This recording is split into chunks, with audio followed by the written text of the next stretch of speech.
বুকের মাঝে আগুন নিয়ে লড়েছিল যে বীর, মায়ের কোলে ফিরেনি তারা ইতিহাসে স্থির। গোলার শব্দ থেমে গেলে নেমেছিল শান্তি, স্বাধীন বাংলা পেল তার চিরকালের গানটি। লাল সবুজের পতাকা উড়ে আকাশ জুড়ে, বাংলাদেশ জয়ী হলো লাখো প্রাণের সুরে।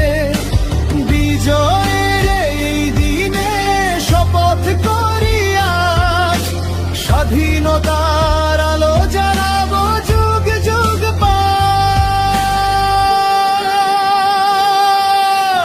এই মাটি, এই ভাষা, এই প্রাণের দেশ, রক্ষায় থাকবো এক হয়ে আমাদের দেশ। লাল সবুজের পতাকা হৃদয়ে তুলে ধরি, মহান বিজয় দিবসে মাথা নত করি। শহীদের স্বপ্ন বুকে নিয়ে বলি একসাথে, জয় বাংলা, জয় বাংলা, বাংলাদেশ